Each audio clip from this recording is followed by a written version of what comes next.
Di mana titik tidak masuk akalnya? Di mana titik tidak masuk akalnya? Aksara film maksudnya. Kami sudah berusaha semaksimal mungkin. Hai guys, hari ini gue nggak lagi bawain azab, melainkan film dari kisah nyata. Si paling kisah nyata nggak tuh? Karena ada banyak sekali kejanggalan di film Kemanu Akalan ini. Dan seperti biasa, tanpa bercocot ria lagi, mari kita gaskan. Film Suara Hati Suami ini yang di awal film selalu memunculkan sosok Grim Reaper bermantel skin Brody. Dan katanya kisah nyata, asik, kisah nyata nggak tuh? Dibuka dengan sebuah keluarga dengan supra kooperasinya yang Sabi San Mori, ya sebut saja ini bapak namanya Dio dan begundal istrinya namanya JJ tanpa slm. Dimana bro aja diajak healing menggunakan supra kooperasi, cangkem istrinya pun langsung ngebacot karena ia ingin seperti orang-orang di sosial media yang healing menggunakan mobil dengan sunroof di atasnya sampai bisa teriak-teriak aku kaya dari atas mobil. Selesai mengeluarkan tutur rahayunya, JJ pun tiba-tiba ingin memuntahkan seluruh dosa-dosanya. Yang dapat dipastikan kejadian ini bertanda bahwa Dio telah berhasil mengecas JJ sampai baterainya full. Dan benar saja saat dibawa ke dokter, tentunya si dokter woman ini tak mengatakan yang sabar ya pak. Melainkan ia memberikan ucapan selamat beberapa bulan lagi harus mengeluarkan cuan hingga belasan juta untuk biaya lahiran. Mas, kita lagi susah kayak gini, gimana nanti kalau punya anak? Salah siapa? Udah tahu susah malah sakni. Lagian orang susah mana cuy, giginya kayak nggak ada dosa gitu. Terus bulu mata di eyelash, aduh. Standar susah di universe ini agak lain ya. Singkat cerita 8 bulan berlalu dan si JJ berhasil meloginkan member FF-nya. Suaminya pun datang untuk memberikan surprise berupa mobil sport car yang ia dapat dari hadiah Ciki Komo. Jadi aku baru naik jabatan, makanya aku bisa beli mobil. Apa hubungannya cuy, naik jabatan sama bisa beli mobil? Dan yang lebih membagongkan lagi, selain memiliki mobil baru, dengan mengandalkan kenaikan jabatannya, ya mungkin ini Dio jadi ponakan Elon Musk kali ya. Dio pun juga membeli rumah di hari itu juga. Mendingan kita pindah rumah sekali ya. Aku sudah beli rumah buat kita. Buset dah, naik jabatan langsung bisa beli rumah sama mobil. Dio, infolokernya dong. Cek Dio bandar kakek Zeus dah. Kala itu mereka pun langsung berflicker ke rumah baru. Widih gila cuy. Rumah segede gaban gini. Pertanyaannya Dio kerja apa ya? Curiga gue. Nah si JJ tanpa selebeo yang melihat rumah barunya tentunya ia sangat bahagia hampir salto dari Monas. Tapi Iya ini rumah baru kita. Gak terlalu mewah sih. bapaknya lah nggak mewah. Terus warga di film Anak Pinggiran itu rumahnya apa namanya? Kalau bentukan kayak gini dibilang kagak terlalu mewah. Kamu lihat sendiri kan. Begitu dia lahir, rezekiku langsung lancar. Oh, jadi pesan moralnya anak adalah pembawa rejeki toh. Ya kalau gitu nggak bakalan ada orang miskin dong di muka bumi ini selagi bisa punya anak. Sebenarnya konsep banyak anak banyak rejeki itu ada kelanjutannya cuy. Cuman duluan nggak didengar aja mungkin sama warga kita. Banyak anak banyak rejeki. Rejeki yang harus kita dapat untuk hidupin anak gitu sebenarnya. Kemudian setelah 3 tahun hidup menjadi Sultan Light, kini anak mereka pun sudah tumbuh besar, tapi yang namanya calon orang kaya. Tentunya Dio tak ada waktu untuk merayakan ulang tahun anaknya karena terlalu banyak tanggung jawab yang harus dijawab oleh Dio di perusahaannya. Dalam hati si bocil bilek, bapak siapa? Coba gue salamin. Setelah Dio pergi, JJ pun langsung cus ke tempat tongkrongannya seorang diri. Ya entah itu anak dimasukin lagi ke dalam perut atau gimana. Soalnya tadi nggak ada baby sister yang nongol sama sekali. Dimana ketika kumpul-kumpul, muka kamu kok kusem banget sih? Buset kusem. Skincare. Iya, emangnya kamu gak pernah pakai, Nat? Wax, wajah mulus gini. Kayak nggak pernah ada beban hidup cuy. Bisa-bisanya nggak tahu skincare. Di sana temannya pun menawari JJ untuk perawatan kecantikan di salah satu akun sosmed. Namun ketika JJ mengeluarkan HP-nya, orang kaya tapi HP-nya potato crispy. Temannya pun langsung menghina HP JJ akibat belum AMOLED LED, bahkan menghina speknya yang hanya bisa bermain dinosaurus di Chrome tanpa paket data. Alhasil akibat terkena roastingan dari teman-teman setongkrongannya, JJ pun seketika membangkitkan jiwa kebegundalannya. Aku harus buktikan kalau aku tuh gak susah. Nah, itulah kegundalannya. Dengan membeli banyak paket dari keranjang kuning yang tentunya mengejutkan ginjal Dio. Kamu habis belanja online? Aku gak mau kalah lah sama teman-teman aku. Nah, bagi kalian yang introvert, selamat. Kalian selamat dari sifat begundal seperti JJ. Malam harinya saat ingin mencaplok makanan, Beliin handphone baru dong. buset, baru aja borong promo 88 sampai paket pengurangan tahanan seperti Ibu PC diborong juga. Sekarang minta HP lagi. Dia pun seketika tak jadi mencaplok makanannya setelah mendengar keluh kesah istrinya yang sangat ingin Nokia Pro Max untuk jaga-jaga jika cangkem temannya merendahkannya lagi. Andai punya bapak kayak gini ya cangkemnya, gue seketika minta Fortuner Strobo dah. Besoknya setelah JJ dapat HP baru, Install Facebook udah, install Instagram udah. malah promosi. Ia pun mulai berselfie ria layaknya selebgram yang belum beli pakai centang biru dengan HP iPhone X-nya. Katanya kaya. Masa HP-nya iPhone X? Dan selesai berselfie ria, JJ pun mulai di WA oleh pasukan emak-emak beban suami yang mengajaknya nongkrong makan siang di salah satu kafe tersedap dap-dap di Nganjuk City. Gimana nggak beban suami? Suami susah-susah nyari uang, malah dinikmatin bareng temen-temen. Aku pilih tempatnya ya, jangan lupa dress code-nya hitam putih. Makan siang pakai dress code, lu kira dinner. Ketika sudah di TKP, ya ilah, restorannya yang kemarin. Kayak nggak ada pilihan lain aja ya.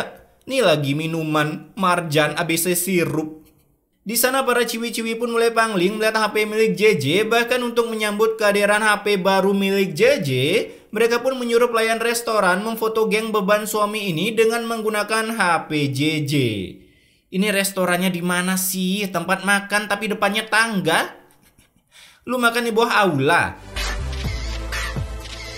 Asik. Serasa difotoin tour guide aja ya. Selesai mendapatkan bahan untuk flexing, JJ pun mulai ditawarkan perawatan kecantikan oleh temannya yang katanya bisa merubah wajah dari grafik Garena menjadi grafik Tencent. Hasil mendengar itu tanpa mengucapkan slammeow, JJ pun langsung cus ke TKP untuk mendapatkan perawatan yang spektakuler. Aku hari ini lagi treatment nih, treatment aku hari ini whitening glowing. Ini ceritanya bikin Insta Story apa mau video call? Lagian HP JJ kan iPhone, kenapa bisa Android cuy? Kocak gaming emang editornya. Malam harinya setelah perawatan, Dio pun begitu terkejut melihat grafik wajah istrinya yang berubah menjadi grafik PUBG Mobile. Ya, walaupun cangkemnya masih seperti game ML, namun walaupun udah glowing seperti menggunakan kit motor sampo, Dio pun tetap saja tak terima akibat harganya yang cukup menguras rekeningnya. Apalagi ketika akan makan malam. Kita foto dulu bertiga. Sayang. Mas senyum dong. Katanya ngajak foto bareng sampai disuruh senyum, tapi dia selfie berdua doang. Mama edit dulu fotonya. Wih, editor berkelas guys, kayak mama Facebook. Kalau lagi ngedit, editannya kayak taman bunga cuy. Dan akibat melihat editan JJ yang sangat keren, membuat dia pun tampak kesal karena sangat menyesal menikah dengan editor berkelas. Editor CapCut harus sungkem sama JJ. Mas lihat deh, tadi kan aku langsung post tuh foto kita bertiga. Tuh.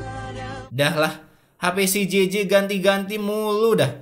Tadi iPhone, sekarang Xiaomi. Nih lagi bapak. Siapa coba weh? Supri, Asep.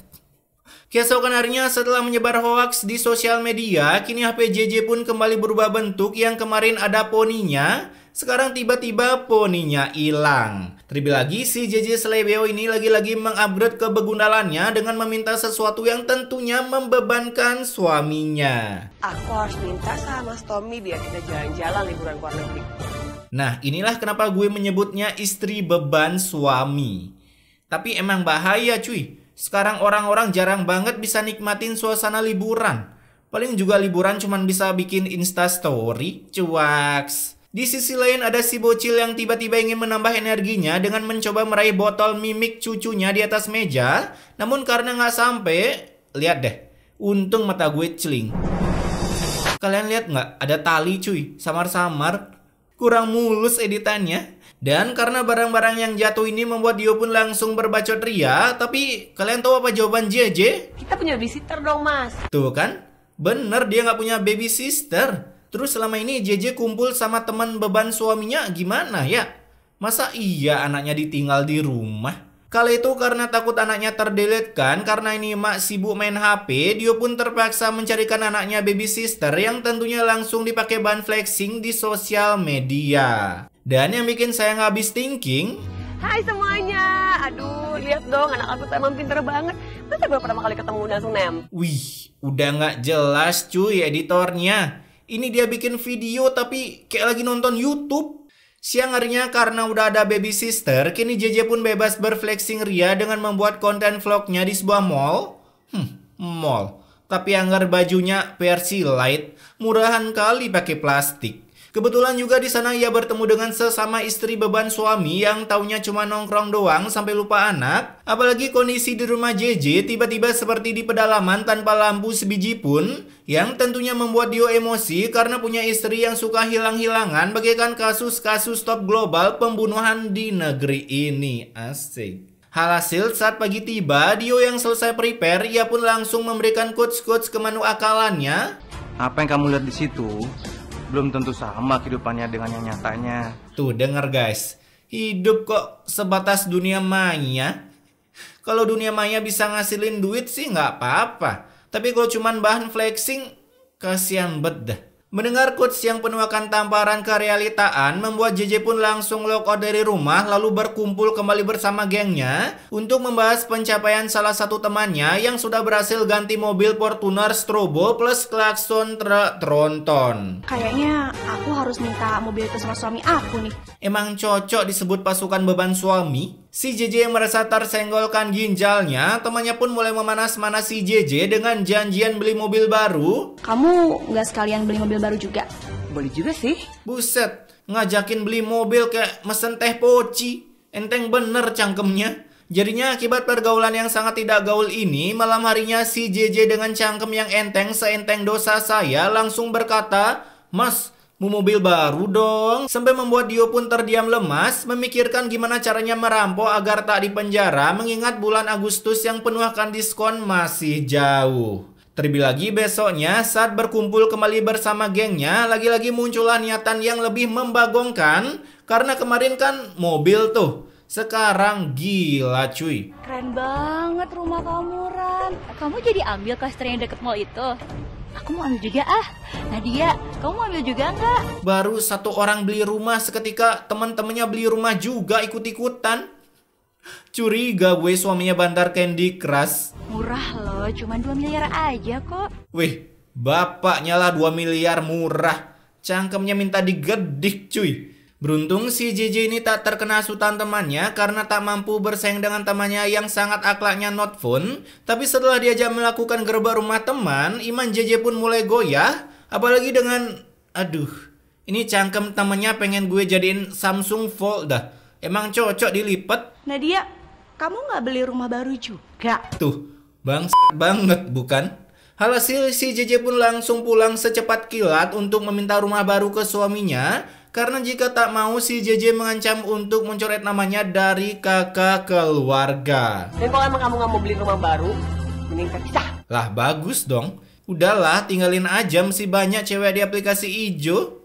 Namun karena Dio ini bego dan tolol, beberapa bulan kemudian ia pun akhirnya mau-mau aja membelikan rumah istrinya dengan cara menyicil. Hingga para teman-teman JJ yang datang sangat terkena mental karena rumah JJ sangat putih seputih giginya. Lihat guys, para tumbal proyek sedang berflexing ria. Di sana JJ pun mulai mengajak temannya untuk traveling sesi rumah, mulai dari memamerkan kolam renang yang seluas samudra sampai memamerkan suaminya yang sangat crazy rich. Tapi ini crazy-nya aja sih, agar para teman-temannya iri dan berniat ganti suami. Cute banget sih pasangan ini. Wah, bagus juga ya Sultan JJ. Ini udah mulai berefek ke salah satu begundal. Kemudian akibat rumah JJ yang kini super besar, bahkan memiliki kolam renang, di suatu hari saat JJ sedang asik posting editan berkelasnya di aplikasi Geblek, anaknya yang sedang bermain bola pun sampai tercelempung ke dalam kolam, hingga mengejutkan Dio yang baru datang, membawa anaknya buru-buru ke rumah sakit sampai tak sengaja memilih dokter kematian. Ya, kalian tahu kan jawabannya apa? Kami sudah berusaha semaksimal mungkin. Kami sudah berusaha semaksimal mungkin. Sampai hafal gua. Mendengar jawaban mutiara dari sang dokter tentunya membuat Dio hatinya hancur seperti jalanan di Lampung. Tapi dari kematian anaknya ini membuat istrinya seketika bertobat, berjanji akan mendelete seluruh sosial media asalkan Dio mau bergencas ceria kembali untuk meloginkan calon member FF-nya lagi. Namun yang namanya nasi sudah jadi bubur, tentunya si Dio menolak, bahkan mentalak satukan istrinya. Hingga kini JJ pun hidup dipenuhi dengan kesepian di tengah-tengah rumah segede gabannya. Sedangkan di tempat Dio, ia pun mulai bercurhat ria ke maknya tentang penyesalannya menikah dengan JJ selebiau. Karena akibat JJ membeli barang-barang mewah termasuk rumah yang segede gaban, kini Dio pun harus hidup terlilit hutang. Mendengar ceramah no jutsu level dewa yang dikeluarkan emaknya, Dio pun seketika merenung dan memutuskan untuk pergi ke makam anaknya. Dimana dengan terkejutnya Dio melihat ada seorang perempuan soleha yang ada di sana. Dan ternyata dia adalah JJ Selebiau yang sudah tobat. Nah, gini kan bagus outfitnya. Di sana mereka pun saling meminta maaf satu sama lain untuk memulai kehidupan barunya tanpa sifat kebegundalan dari JJ. Sampai beberapa bulan kemudian, Dio dan JJ yang kini hidup sederhana mulai bisa mensyukuri yang didapati suaminya walaupun itu hanya segepok amplop coklat. Ya, itu sih lebih dari syukur. Oke, pesan Mortal Kombatnya di sini, janganlah pernah menilai sebuah kebahagiaan atau kemewahan orang melalui sosial media, karena kita tak akan pernah tahu proses apa yang mereka lalui untuk meraih sebuah kebahagiaan yang mereka mau. Ya, entah dari cara nabung atau mungkin dari cara nilep dana biar bisa flexing. Ya, kita nggak tahu kan. Kebahagiaan orang itu beda-beda cuy. Tugas kita sebagai netizen hanya bisa berkomentar, warisan orang tua aja bangga. Nggak, canda. Tapi intinya, stay wak guys.